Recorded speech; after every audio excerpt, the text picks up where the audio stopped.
This podcast may contain adult language and themes. Listener discretion is advised.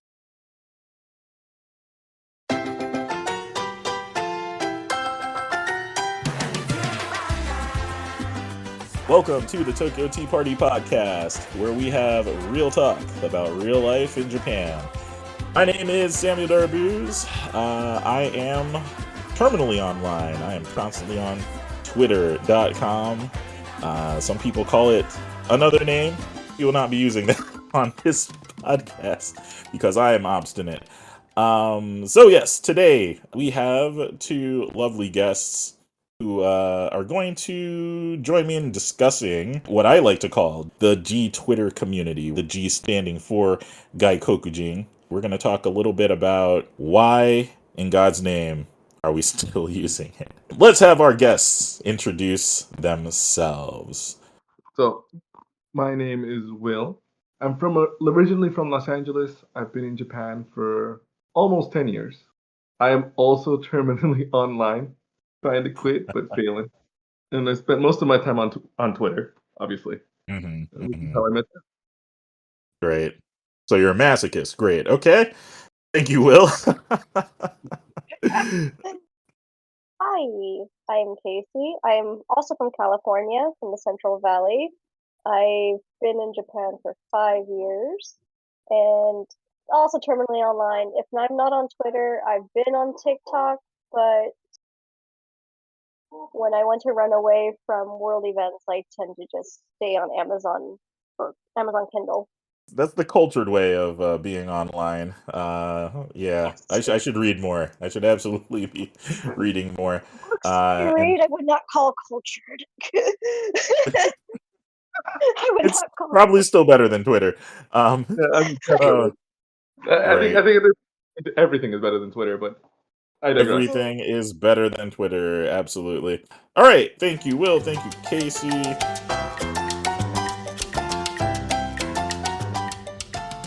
Twitter has been, pretty important in my life. I don't think this podcast would have started without Twitter. And yet, there's sort of a love-hate relationship that I have, and I think a lot of people have. So let's get into it. What got you into Twitter? Why did you start participating in this community? Well, for me, I would never really. That was never my intent to be part of like the G Twitter community. Um, Mhm. I had a Twitter account that I was mainly using for just lurking, right? And if I saw something in a different site, people would link to Twitter, and I got tired of having to like being asked to log in. So I made an account 15 years ago, 16 years ago. I forget, Mhm. but it was a long time ago. And yeah, it was just an account I was just sitting on. And Mhm. Twitter decided to release this function called Spaces. With that, I started talking with Japanese people, like Mhm. people who were living in Japan, and I was using that as a way to practice my Japanese. And as I started doing that, I noticed that my like ads on Twitter and my usage of Twitter was expanding.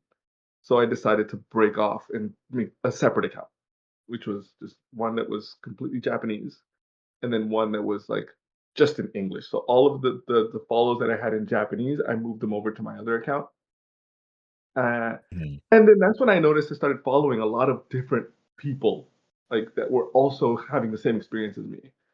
And at the same time, when I was talking to Japanese people on Spaces on Twitter, I noticed that their experience in Japan was very different from mine, and I would say stuff that they just couldn't relate to. Like as a foreigner, I had this perspective of this is what's happening, this is what I've experienced, and everybody just kind of treated it as like kind of like a sideshow, kind of like they were like, oh, that's like wow, that's so cool, that's like different. I would never think about that, and it was really hard to like make those connections like that people could relate to that.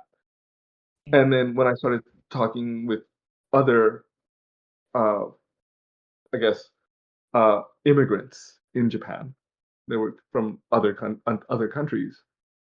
Those experiences were very relatable, and I could relate to what they were saying. They could relate to what I was saying. So it just felt much.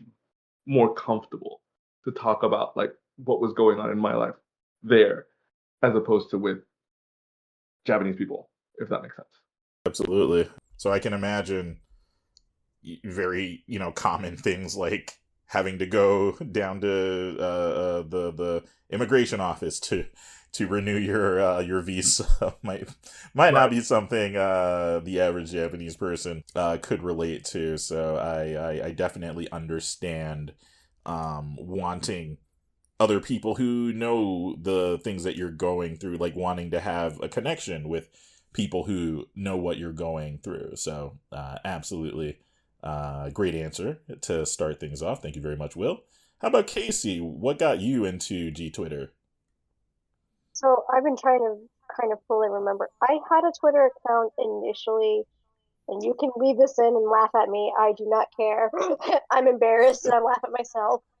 I made Uh-huh. a Twitter initially when I was 18 or 19 because my first boyfriend that I was still hopelessly in love with was on Twitter. Mm-hmm. And I wanted to see what he was up to. But he was Japanese, so I kind of already had a small connection. And then I was kind of using Twitter during the Obama era a little bit just to bully Trump. Mm-hmm. I actually think I got a response from him once. I can't remember. Did it? It's, Holy, it's been whoa, really? yeah. I can't remember. I didn't even have a lot of followers or anything. I was just bullying because like the birther bullshit was something I was kind of ragging on. And then for the longest Mm-mm-mm-mm-mm. time I was really quiet. And when I finally moved to Japan, I kind of stayed mostly quiet. But I think in the middle of 2019, I don't remember if it was something I noticed on Facebook that led me to a Twitter to my Twitter account, or if I just randomly got on my Twitter and saw something I just wanted to jump in, and it had to do with like kind of like a social issue that's very relatable and between the West and Japan.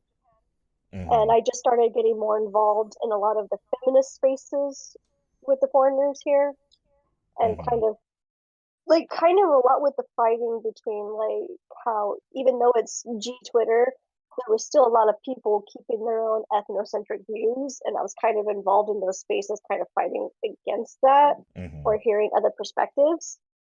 Since it was that's how I got into it. I'm very interested in like hearing perspectives of other people, other groups, because while again we're all foreigners here. For example, I am somebody who is a Mayo sapien. My perspective as a foreigner may not be the same as yours as in your foreigner experience, if that makes sense. Mm-hmm. So, like how we are perceived, despite all of us being foreigners here, and how that affects us, and within the women or the femmes in that group who are here, who are from different cultures and ethnicities, that's what kind of got me more involved. So, plus a Mm-mm-mm-mm. lot of the what was that big controversial teenage girl with a big chest that was over sexualized for blood donations, like that poster had to do something about that. I remember Mm-mm-mm. I got very involved in that debate, so that's how it started. All right, thanks for that, Casey.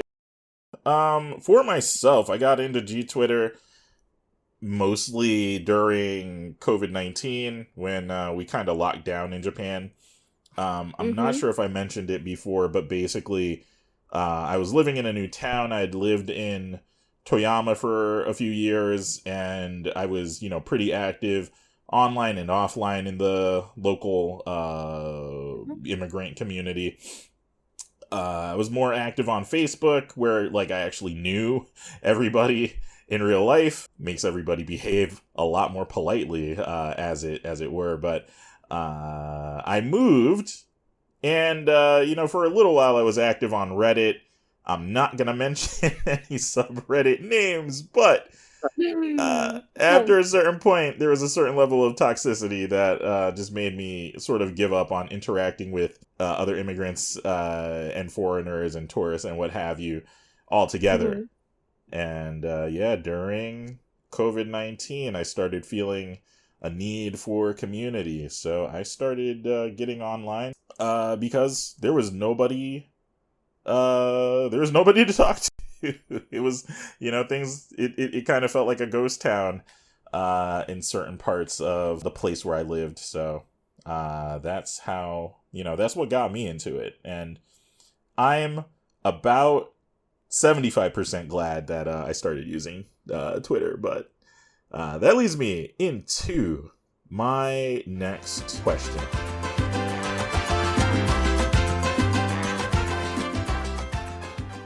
How has Twitter impacted your life? To be honest, it kind of made me more irritated with uh I don't know how to word this properly. It made me more irritated with people who kind of keep their point of view without changing it. Like people who just refuse to change their point of view. It made me irritated with those people even more. That's most of Twitter. That's most of everybody online. I think honestly online, like I learned so much online overall that I would not have been able to learn in my original bubble. So when people use Twitter or use social media to double down and to not change their views or to not let themselves be challenged, it's kind of really annoying. That's a common complaint, I think. And well, I'll let you guys answer before I chime in. But like, I do think a big issue with social media and Twitter specifically is people not really knowing what Twitter really is all about, not knowing how to get active on Twitter, and like defaulting to politically motivated argument. Not even really argument. It's just, mudslinging. It's just, name calling and attacking people because Right. they can't figure it out. They can't figure out how else to get engagement, but I've already gone on enough, I think. So if Casey is finished, I would like Will also to give us a few words on the same question. How has Twitter impacted your life? I've found a lot of like friends as a result of being online on Twitter. Like a lot of people that kind of share similar experiences, or even if they don't share similar experiences, at least we can relate to each other. Like one person that I found on the Japanese account that I had, her journey through learning English very much mirrored my own journey learning Japanese. And it's really wild to see that, like how I was struggling with Japanese for so long, and then I made my way to Japan, and then she was struggling with English for a long time, and then went and lived in LA, and Mm, that kind of thing really like affected me a lot. And then once I started being more active with you know uh, immigrant community on Twitter, like I started to notice that like everybody's experiences, even though it is like the foreigner experience in Japan, the immigrant experience in Japan, it's different for like I came as a spouse visa. Like I got married and I came to Japan. A lot of people just came to Japan on their own, and they like struggled really hard in the beginning because they couldn't speak the language. They didn't know what they were doing. They were kind of flailing about for a long time.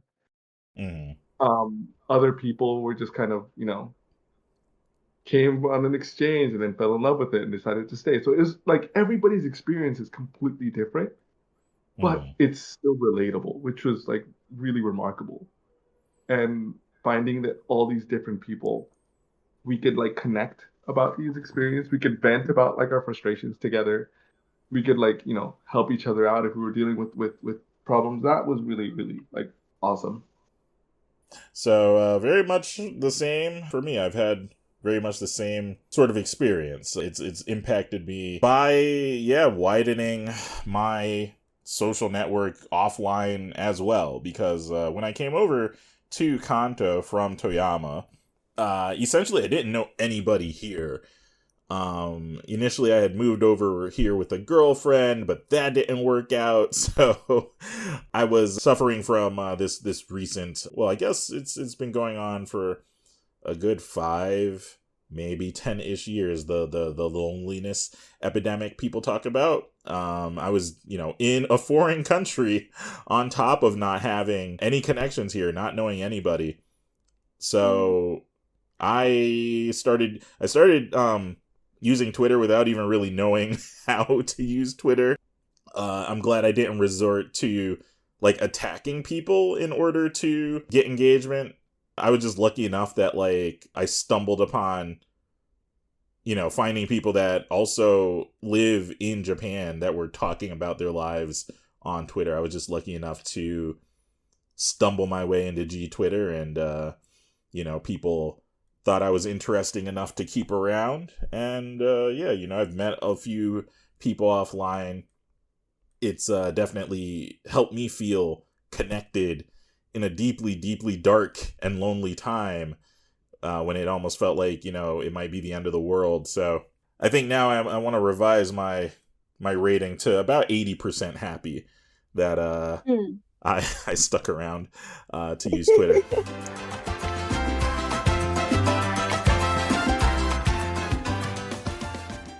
So I think we have talked about some of the positives already.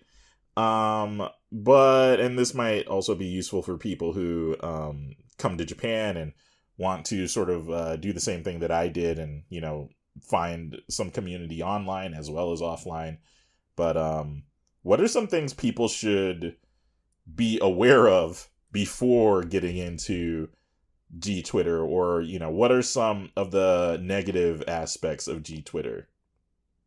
One of the biggest things that I've encountered that has left me extremely disappointed is how easily it is for people to hide the fact that they are racist as fuck.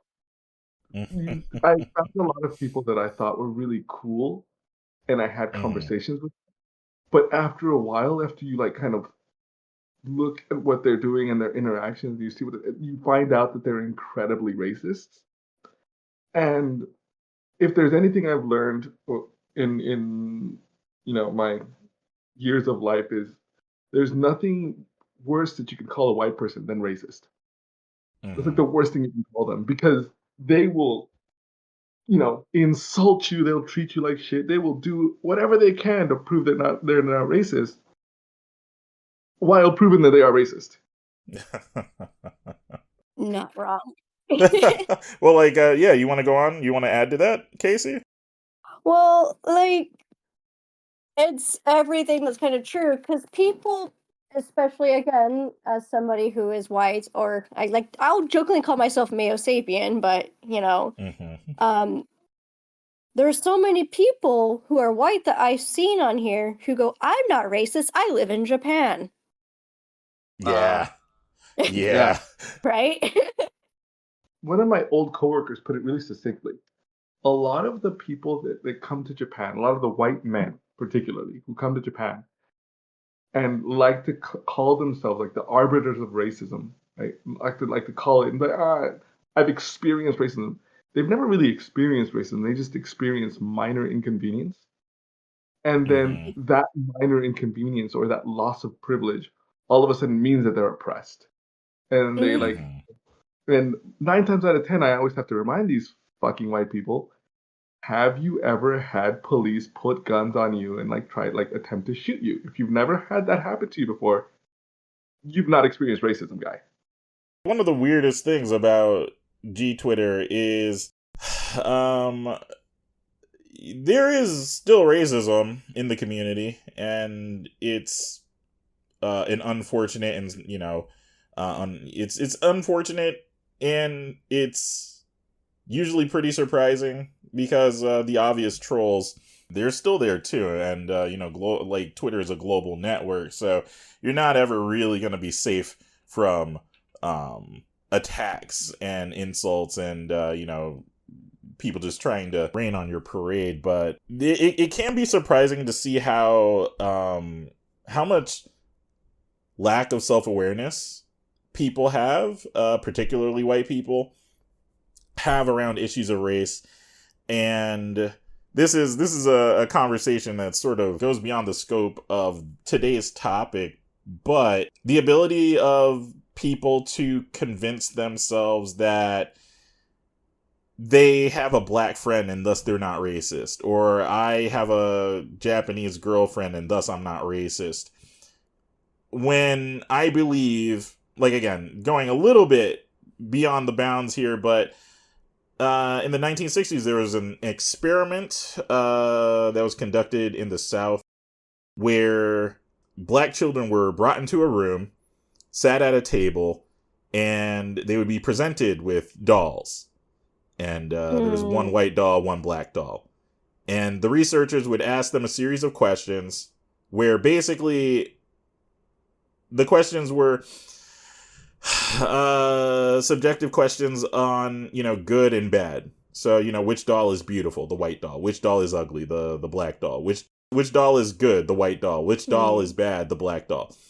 And I have been thinking about race my entire life. It's sort of necessary to survive. And from my perspective as a black person from the United States, I recognize nobody is safe from racism. Nobody is free from these thoughts permeating your mind because black children are, infected by racism. And so when it can be jarring when you're talking to people abroad because there's even more of a need to form community, and it can be easy to end up meeting one of these types of people who have not done the work. Like I like to call it the work, you investigate the racist, and not just racist. I'm a straight man, right? So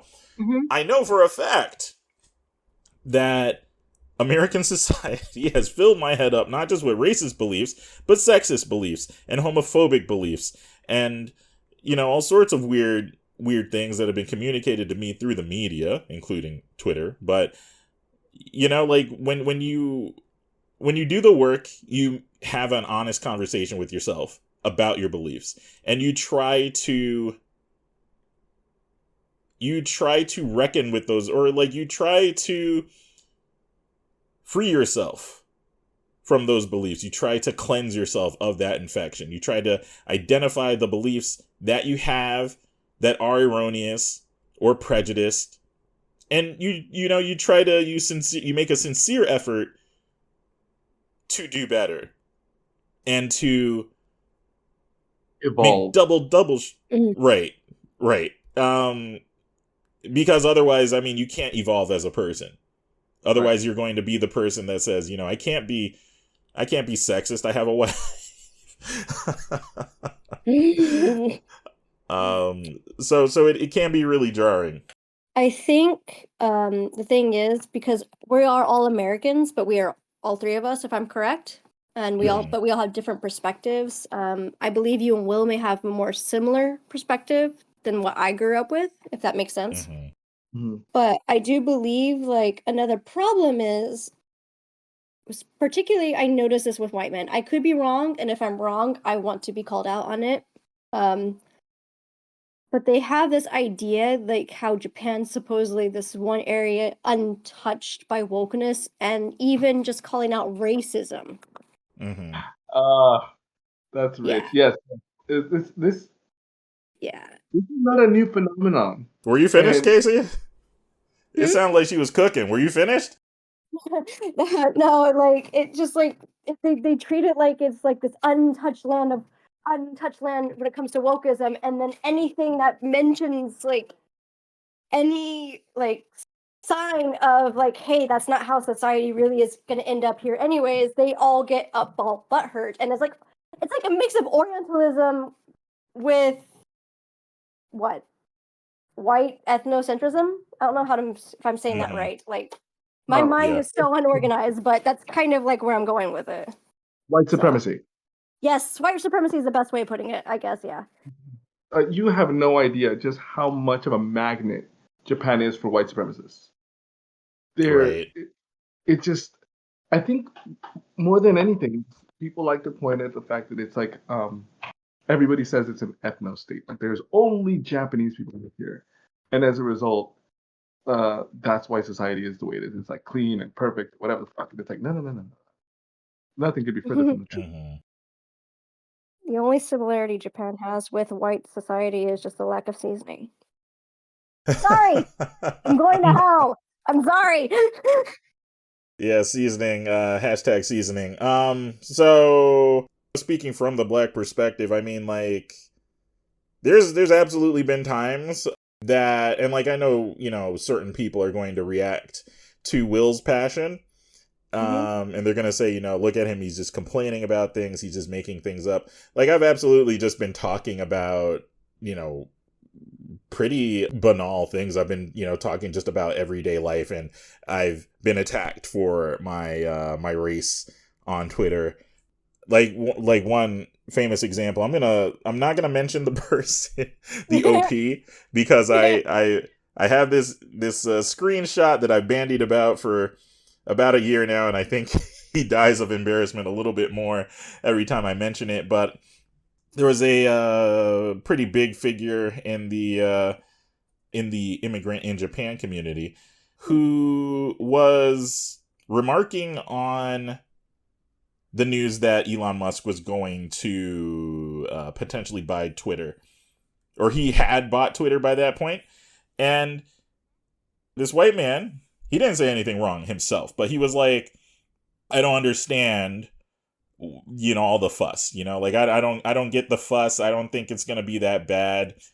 And I chimed in because I'm a very helpful person that way. I left a comment. I left a reply saying that use of the word nigger, hard R, has jumped 500% since Musk took over Twitter. And within an hour, some random user who probably doesn't even live in Japan called me a nigger and tried to troll me a little bit. So yeah, like, people don't understand unless it's happened to them. And like, if you're not black, obviously you're not going to have that experience. So Will's passion is coming from a place of, you know, personal experience, you know. There's recent other things we could get into. I'll leave it up to Will if he wants to go into it, but you are not safe, really, even online. You know, you're not safe from racism in Japan by, you know, non-black people or, you know, non-marginalized people. So, for Will, I think that's a pretty negative aspect of G Twitter, even though it's not, you know, limited to G Twitter.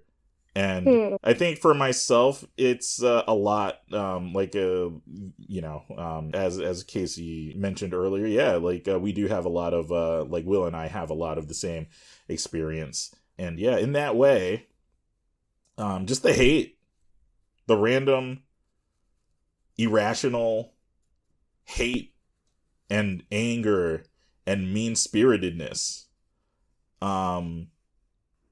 on, you know, including, you know, people active in the G Twitter community. That's been a pretty negative part of my experience, and it has motivated me at least once to just sort of step back from Twitter altogether. But I'm too stubborn to let them win, so I just come back and say I'm gonna do what I fucking want. Fuck you guys, you know. Yeah. So there's a lot of positives to G Twitter, but there's also a lot of negatives. There's a lot of darkness, and I'm back to 75% happy now.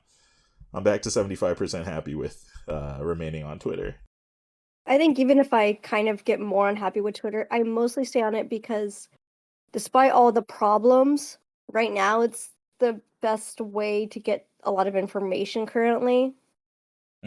Or to get a lot more of a diversity of opinion or perspective. Do you have any examples? Well, like with the current thing going on right now, between Ukraine, Russia, and then Israel and Gaza, I'm seeing a lot more of a very different spectrum of different groups of people and their responses and reactions to it that I am seeing on Facebook and Insta, which we know Meta is actually heavily censoring more. So that's where Twitter is the double-edged sword. Like, we all know Musk is kind of being, dog walked right now. Like, he's kind of being used right now, but it is still, when I want a variation of perspective in English, I have to go to Twitter nowadays.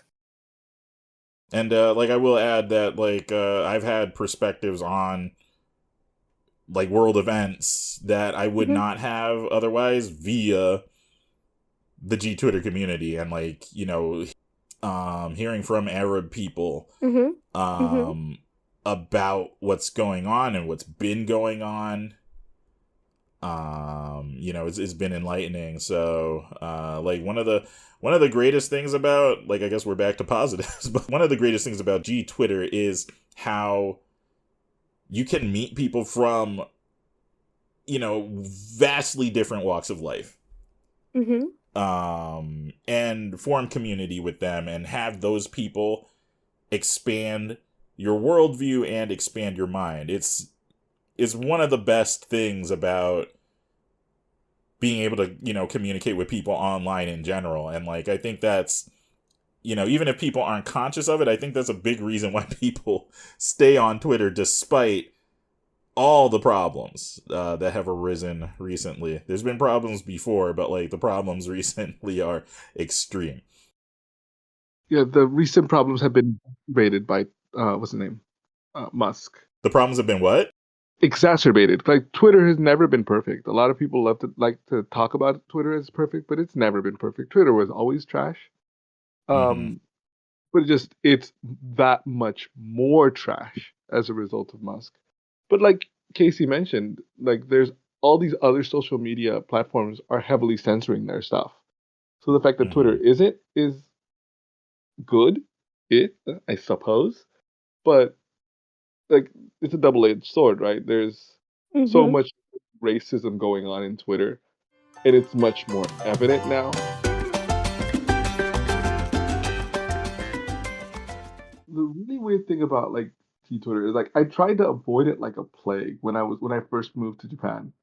Like, I really tried, because all of the people that I knew were active on Twitter were, like, the guys that were like, "Oh, I have a YouTube channel." Those type of guys. I'm a J vlogger. Those type of insufferable people. And every interaction I would see on Twitter was just obnoxious. So I just tried my best to avoid it as much as possible. Now, it's just wild how any type of comment from someone who is not a white man, or who is not, like, one of these people who presents Japan as, like, a white supremacist wonderland, any kind of comment that goes against that narrative is all of a sudden, like, bombarded with racist remarks. And it's wild. I think a few months back, the Johnny Somali thing was huge, right? And around that time, I went back to the United States to visit family and deal with some family shit. And when we came back from the States, like, I enjoyed my time there, but I was glad to be home. I was glad to be back in Japan. I took a picture of the plane, posted it on Twitter, and was like, "Hey, I'm back in Japan. I really miss being, like, I missed Japan. Like, I loved being back home, but this is where I live now." And then the first fucking quote tweet was some guy was like, "Oh, he's gonna do a Johnny Somali. Let's hope he doesn't start doing Johnny Somali shit." I'm like, what? Right. So, by the way, Johnny Somali is a black, he's not Somalian. Pretty sure he's from the US. I'm also pretty sure his heritage is not Somalian. He's a very problematic individual. He's a streamer. I'm not going to mention what service because I've already given him too much publicity, but he is a shock streamer, essentially, that is a member of, a cadre of other shock streamers who come to Japan and like to basically troll people in real life, and for the entertainment of his audience as he's streaming things on his phone. He got a lot of attention. He got an outsized proportion of attention, negative attention.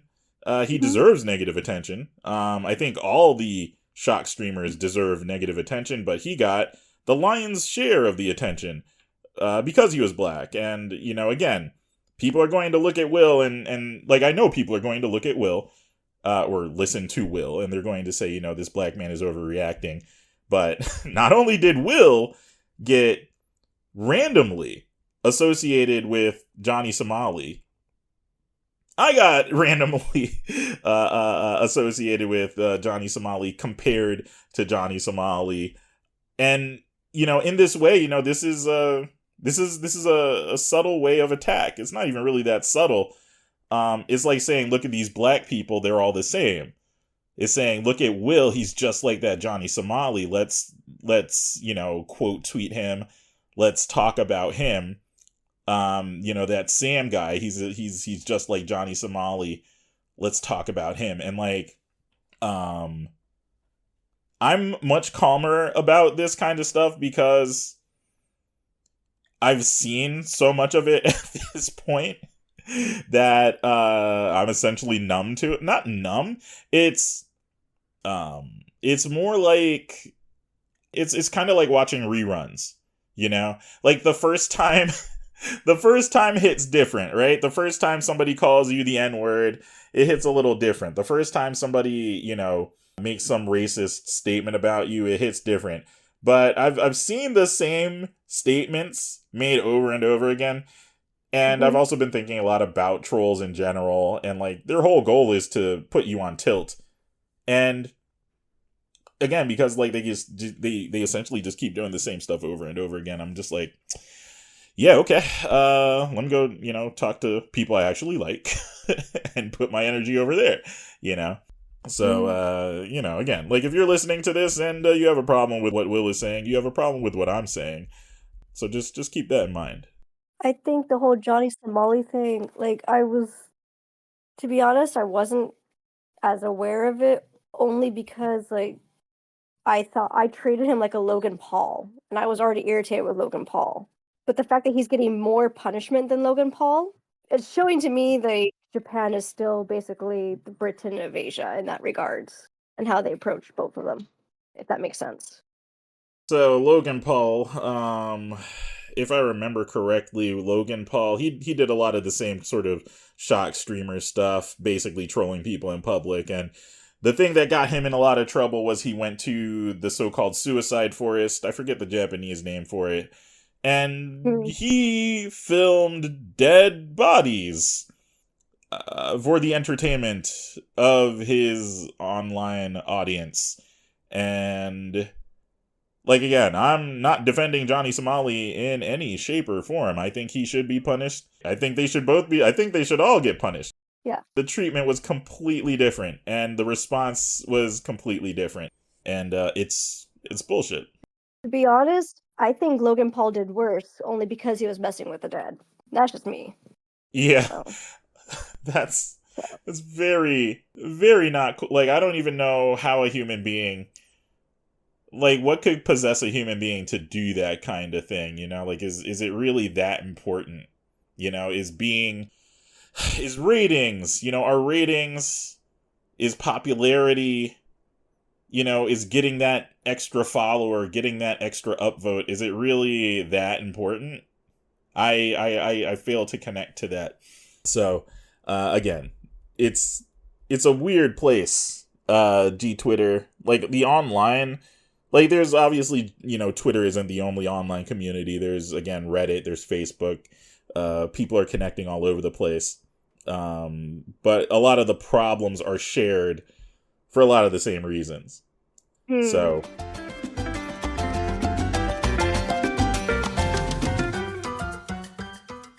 this one might be tough, but would you recommend people new to Japan to get active on Twitter or any other online communities?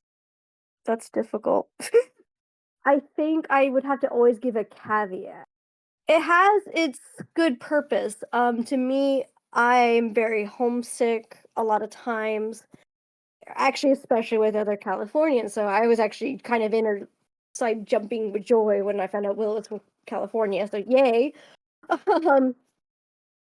But if you are somebody that is, one, easily butthurt, two, you double down on your POVs, and three, you're not ready to face what ugly thoughts people may say openly, then I probably would not recommend it. But if you're able to handle the punches and you're able to go with the flow, or you're able to just say, okay, well, you're a fucking idiot and move on, then I could possibly recommend it, because it has given me good friendships with the women or femmes I met. Like a certain crocheting sensei we all may be mutual with. She's a good friend.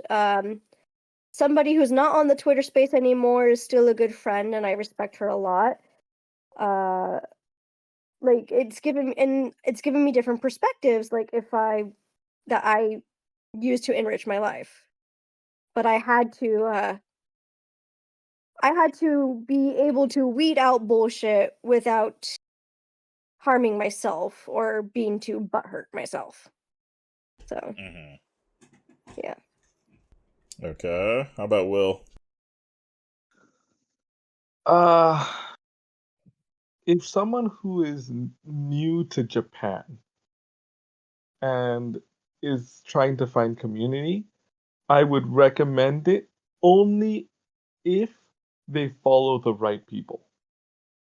If you have like a set of like 3 people that you should follow, I'd be like, yeah, definitely follow this person, this person, this person, and then you'll be all right. But a big but, if you're gonna follow like the J vloggers, those people, or any of those people that are trying to like make money off of their followers using like, either the blue checks or whatever the fuck, like making content, like content creators making money off Twitter, I would just no, don't do that, because their followers are some of the most toxic people that don't even live in Japan, and they have some opinions. They have some capital O opinions, wrong opinions, but they're opinions about what Japan is supposed to be, and that's gonna really like be really annoying to deal with. So, yeah, that's my thought. That's pretty good advice. It's a little difficult though, because like especially when you're just getting started out, especially on something like Twitter, following the right people, like you don't even know what all the shape is of G Twitter. So I would just say keep it diverse. Keep your G Twitter following, or those you follow, diverse. right, having diversity in your community, I think is valuable in and of itself. I do have one more recommendation I just remembered. If I can make this one thing. It's always good to keep in mind the people that you are interacting with are actually people and not like faceless whatever the fuck, like faceless entities. These are actual real people with real feelings, right? So a lot of the stuff that you could say, like, it's gonna be misinterpreted. You're gonna have some hurt feelings or whatever, and that's okay. But just don't be an asshole. Remember that we're people, right? Everybody online is a person, not a bot. Unless you are a bot, and fuck bots. Yeah, following the right people is a good, and like making sure that something a lot of people do, unfortunately, is just somebody follows me, so I follow them back. Yeah. I think that's a big mistake. You definitely sort of want to look at somebody's profile, look at not just their retweets, not just that they're pictures of the cookies or whatever they ate for lunch. Like you want to like actually look at what they're saying. You want to see who they're following, because I have denied follow requests. I've blocked people just based on who they're following. I think it's just it's. I agree. Like to go along with watch who you're following, but you probably should kind of keep an eye out for your friends. Like there's certain well-known people on G Twitter I kind of don't want to follow. They may not be doing active harm, but they have harmful points of views or approaches, I feel, to what I feel enriches my life. I don't have a large block list in general, though, only because it's just easy for me to mute and kind of move on or whatever. But I have noticed, like, people who I would never ever follow, but I see a lot of mutuals on there. I'm like, yeah. So I think it's also kind of like, watch your friends. Right. So just in general, like, it's definitely a good idea to get comfortable with blocking people, and just to really ask yourself why you feel obligated to follow people back that you don't genuinely enjoy interacting with.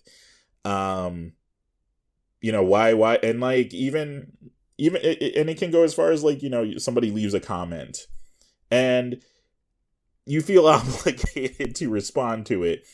And that goes almost double for incendiary comments, people trying to ignite your passions, trying to get you riled up, trying to get you angry, trying to insult you.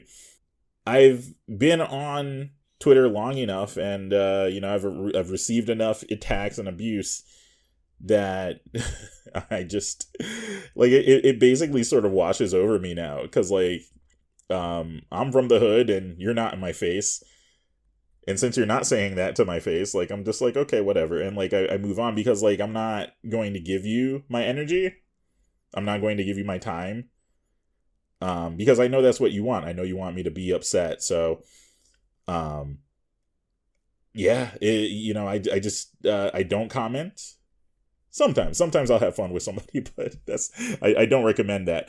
But you don't even have to respond to people just because there's a comment box and they can put words in it. You don't even have to respond to that, Or we could do what one of our mutuals did the other day.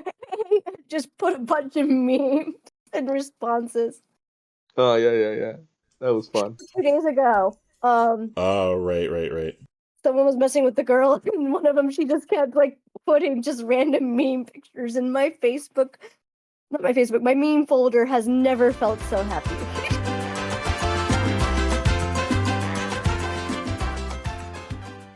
Let's take it in a slightly more positive direction, because like we're still using it, so like I know it's cathartic to talk about your grievances with the thing. Is slightly neutral, I guess, of a question, but what would you change about Twitter in general, or G Twitter specifically? I wouldn't change anything. On my original account, I actually do not mind what I have currently curated for my follow list. I have to readjust it once my first account gets unrestricted again, due to I did find some things I don't really care to know about certain people, so I don't think I will keep my community as big as it was. But in general, the majority are pretty enriching groups of people on my original account. So I think and this is something that I personally would want, not having to pay money to create like a community feature, right? Right now that feature was available, but then it was put behind the blue check nonsense, the paywall. So you can't create a community. You can't like create like a group of like people that can interact with just that group. The circles function kind of had something to that effect. That was really nice, but I feel like that would be a really helpful thing because I don't know. I'm lazy. I don't want to have multiple accounts to deal with multiple different things. I already have 2 accounts, and that's too much. I tried to do a third one and it didn't work out. So just being able to like compartmentalize and just if I want to talk to this group of people, I want to talk to this group of people. If I want to just make a general statement, I'll just make a general statement. I think that's what I would change.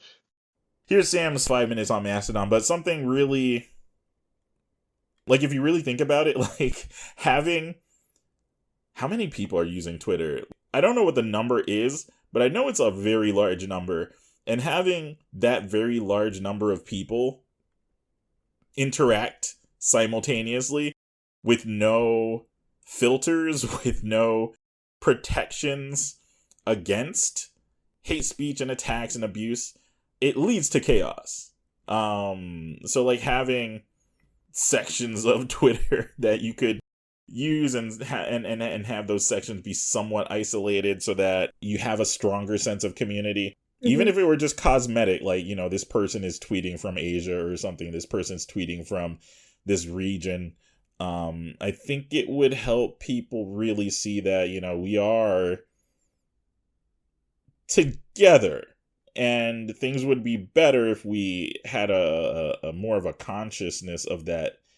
I think if we felt more of a sense of community, because oftentimes it can feel like either you're alone or your sense of community comes from, who am I attacking? Who do I hate? You know, who do I want to make miserable today? Given all of the problems with Twitter, given all the abuse and sometimes the hate, why are you still using Twitter? Why are you still participating in the G-Twitter community? I personally am just lazy. Relatable. I tried to go to different services, but it's just, that's not where people are. You know, everybody's on Twitter, regardless of how much people say they're leaving. Everybody's still here. So it's like, well, I guess I'm going to stay where the party at until we get kicked out. For me, it's, as I mentioned earlier, information, and as Will says, it's the community. It's where most of the community is. Like, I'm on TikTok as well, and I'm slowly starting to join a small TikTok community, but it's not Gaijin TikTok. Except it's a different community I'm part of on TikTok. Facebook, I'm in some groups, but I just can't stand to be on it for too long anymore, which is weird, because that was like my dad's number one complaint. You're on Facebook too much, you're on Facebook too much. And now it's like, why aren't you on Facebook? Yeah, you're probably not there because your dad's there, but yeah. No, you know what? Actually, I don't mind letting my dad see my stuff. It was my mom, but on Insta, and for Insta, I do use it, but I am too tired to post selfies. And again, I use Insta for information when I can. Twitter's been the actual community when I don't have any community here. Due to my current circumstances, I don't have the village. I really wish I did. So Twitter's become the village.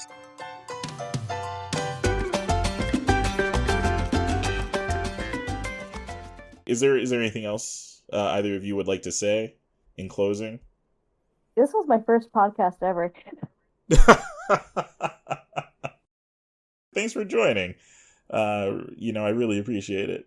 No, because it's always good to hear other perspectives. Again, yeah, we're all American. But we already have our own different perspectives as Americans for us three in this group. But living in Japan, living with different perspectives, it's not. I can't relate for a lot of different reasons in some ways. But it's at the same time, it's kind of always helped me feel more calm about the state of the world, that I have this kind of opportunity to have these kind of talks. I remember when Elon Musk bought Twitter, and everybody was saying, "Oh, it's the end, it's the end, it's the end," and then like people are still saying that. They're like, "It's the end, it's the end, it's the end," but you know, Twitter's still here, you know, and it was really good for me to find community on Twitter. It was really good for me to find friends on Twitter, and I would, hope that Twitter's still around even after Elon Musk. So we'll see what happens. Right. So yeah, we don't know the future. Go ahead. Go ahead, Casey. Sorry, I just said hoping for the best regarding for Twitter. That's all. Right.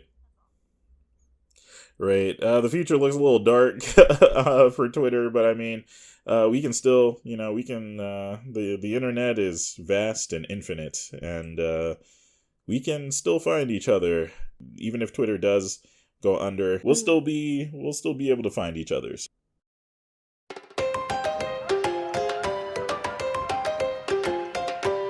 All right, well, I think that's it. I think that's a wrap. That was pretty good. Thank you for your time. Well, thank you. You saved us from being two old men rambling on about kids these days, and thank you for spending your Friday night with me. All right, sir. All right, thank you so much.